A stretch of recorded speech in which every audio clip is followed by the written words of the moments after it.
Assalamualaikum warahmatullahi wabarakatuh.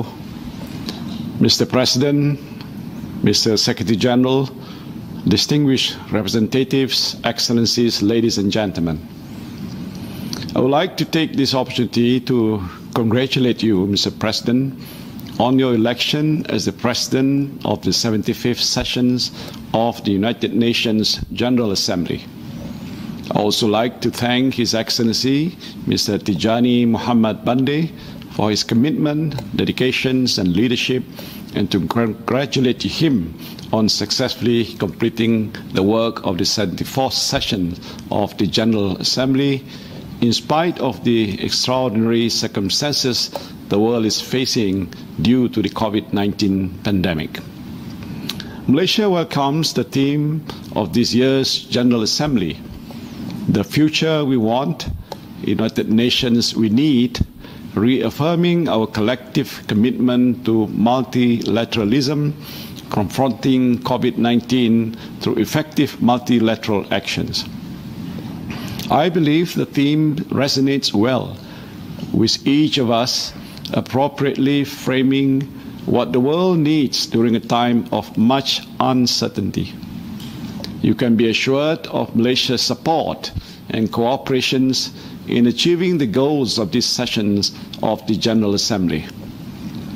Before the onset of the man's newest lethal enemy in the form of the novel coronavirus, the world had already been reeling from numerous challenges. As war continued to ravage many parts of the world, the global economic ecosystem faced unsustainable pressure as the result of trade wars and populist political posturing. Amidst all this, the state of the planet continued to suffer neglect, while nations continue to bicker over who should take more responsibility to reverse the effects of climate change. All this took place against the backdrop of impoverished immigrants fleeing their homes, risking their lives by taking an arduous journey to a distant land in pursuit of a better life. Little did we know then that the COVID-19 pandemic has caused great disruption for the world. Worse still, this pandemic has affected the most vulnerable populations, women and children, people with disabilities, as well as the marginalized and the displaced. We must remember that COVID-19 does not discriminate, and because of that, our response should not too. No country has been spared. The pandemic has leveled the playing field for all nations, and the race is on to obtain a vaccine. Until or unless we obtain the antiviral medication required to treat and a vaccine to prevent this novel coronavirus, we can never fully declare victory against it. This is why the manufacturing of a vaccine must promote international collaboration rather than nationalistic competition. Saving lives should be our priority. On top of the socioeconomic impact COVID-19 has had on all of us, we need to also be mindful of the possibility of terrorism rearing its ugly head in this time of uncertainty. We must never discount the fact that terrorist groups could be ramping up their efforts to take advantage of the present uncertain times to further enhance their agenda. Transparent communication, good networking, and greater intelligence cooperation at the national and international levels are imperative to counter terrorism and radicalization during this pandemic. This is a psychological war waged on the vulnerable, and we must win over hearts and minds to succeed. Effective communication strategies at all available channels must be prioritized to ensure that misinformation and disinformation is countered without infringing respective domestic laws. Excellencies, ladies and gentlemen, as a measure to contain the COVID-19 pandemic, governments are implementing lockdowns and rolling out initiatives to ensure that people do not lose their jobs and businesses do not shut down. The economic and financial impact of the pandemic has brought big and small corporations to their knees. We have witnessed how decades of hard work and dedication have been reduced to bankruptcy, or even the downsizing of companies on unimaginable scale. And this has resulted in thousands of jobs lost. And this is precisely the reason why the economic devastation of this magnitude needs the collective actions of the international community. There is a need to soften the impact to the livelihoods of all those affected.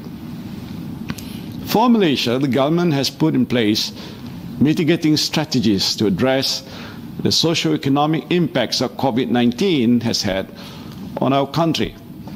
We hope Malaysia not only recovers, but emerges stronger from the pandemic. The balancing act that Malaysia strives to achieve between kick-starting our economy and implementing standard operating procedures, the SOPs, to prevent further waves of infection has been nothing short of challenging. Malaysia has put in place structural economic reforms in facing the new global landscape post-COVID-19. We have begun the implementations of economic recovery strategies, followed by an all-inclusive economic revitalization program. Even though it will take some time before we see the results, we will continue to try our level best to return to some semblance of normalcy. And we know we can only do better with the help of the international community. Excellencies, ladies and gentlemen, unfortunately, the United Nations has been rather slow in aiding the response of member states to COVID-19. For instance, in the first few months of the pandemic, the United Nations Security Council, UNSC, failed to discuss the issue, even though the pandemic clearly poses a grave threat to the security of the world. Only on the 1st July of 2020 did the United Nations Security Council adopt a resolution to demand an immediate cessation of hostilities, which would allow nations to refocus resources on combating the pandemic. And this is a positive step. However, we can only imagine the benefits of such action if it had been undertaken much sooner. Differences in the Security Council left the body, as it has so many times, indecisive and ineffective.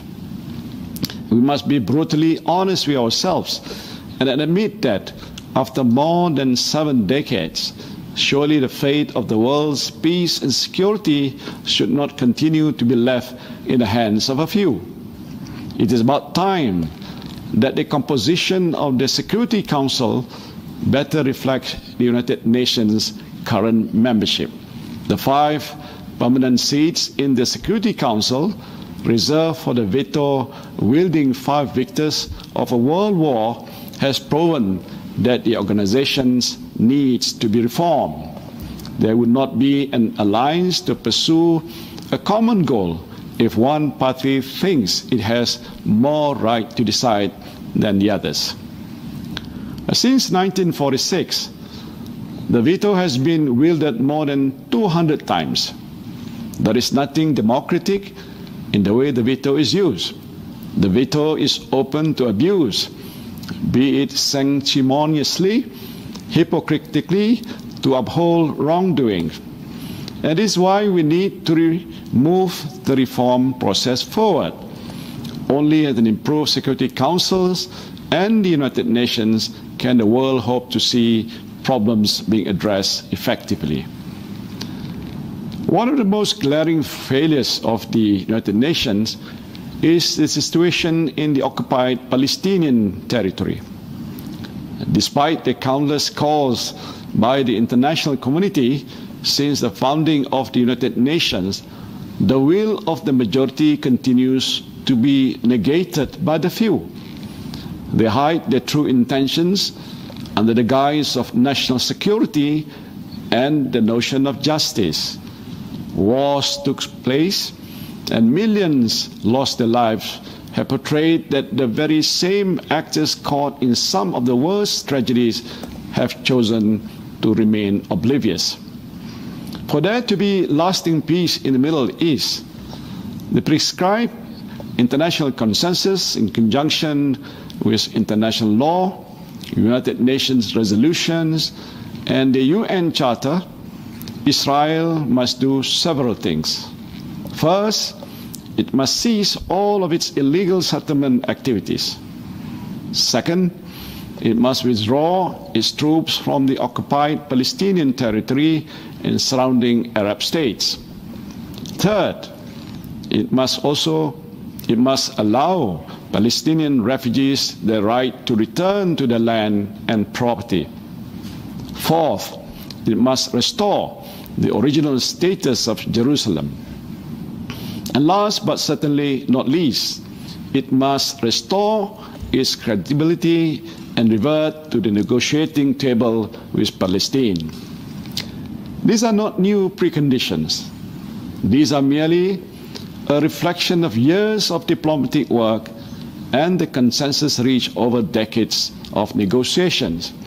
Israel can no longer be in denial. Israel continues to threaten Palestinian statehood with further annexation of Palestinian land, further denying Palestine any semblance of human security or peace. Malaysia's position on this matter remains clear and consistent. Annexation is unlawful. It violates the Charter of the United Nations, the Geneva Conventions, and relevant resolutions of the General Assembly and the Security Council. The acquisition of any territory by war or force is inadmissible and illegal. As such, there will never be, nor can there ever be, any legitimacy in Israel's actions against Palestine. Now, together with the rest of the international community, Malaysia will continue to reaffirm its support to the realization of the State of Palestine based on the pre-1967 borders with East Jerusalem at its capital. The only viable way forward is a negotiated two-state solution. In this context, Malaysia supports the call of the international community, including by UN Secretary General, for the Middle East Quartet to find a mutually agreeable path for the parties to re-engage towards a negotiated, peaceful settlement. We continue to call upon the international community to uphold Palestine's legitimate rights to self-determination, which constitute one of the very core principles of the United Nations when it was created 75 years ago. Another glaring example is the plight of the Rohingya. When atrocities were committed en masse against the Rohingya in the state of Rakhine, thousands fled their homes, fearing for their lives. Many died while crossing oceans and land in search of safety, whilst many others fell victim to opportunistic human trafficking rings, promising the Rohingya a life they could only dream of. Yet they still choose to make that life, threatening decision to leave home out of sheer desperation. The spillover effects of the crisis in the Rakhine state, which includes the mass migrations of people from Myanmar, has significantly impacted not only Malaysia, but also other neighboring countries. Malaysia currently hosts the largest number of Rohingya refugees in Southeast Asia. As a developing nation coping with the cost of managing and providing protections to nearly 180,000 registered refugees and asylum seekers in the country, with 80% of them from Myanmar, our resources are stretched thin. Yet Malaysia is expected to do more to accommodate these incoming refugees. Is that fair? Now, although Malaysia is not a party to the 1951 Refugees Convention and its 1967 Protocol, Malaysia has taken up the social and financial responsibility in providing humanitarian assistance and protection to Rohingya refugees on humanitarian grounds. The time has come for state parties to the Convention to shoulder a proportionate burden and responsibility in addressing the problems by opening the doors for more refugees for resettlement and relocation. Addressing the influx of these refugees into our borders is one side of the story. The bigger question is, how can the international community play a more meaningful role to end the atrocities in the Rakhine State? And these are just two glaring examples why a stronger and better United Nations is necessary. The credibility of United Nations can and must be restored in order to build the future we want, the United Nations we need. This can only be done if we find the moral courage and political will to do what is right. Excellencies, ladies and gentlemen, Malaysia has and will continue to support the accelerated action and transformative pathway of the 2030 Agenda for Sustainable Development. Our development plans have always been geared towards sustainability, both for the environment and for the living, and have been embedded into the 5 yearly national development plans. It has also been included into Malaysia's shared Prosperity Vision 2030, which aims to develop a fair and equitable distribution of economic development at all levels by 2030, as envisaged by the Sustainable Development Goals, SDGs.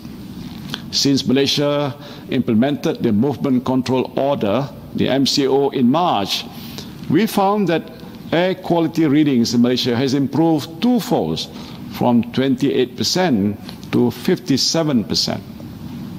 The fear is that this could only be a temporary reprieve, as global carbon emissions may rise again if we continue to be complacent and do a business-as-usual approach in our post-economic recovery plan.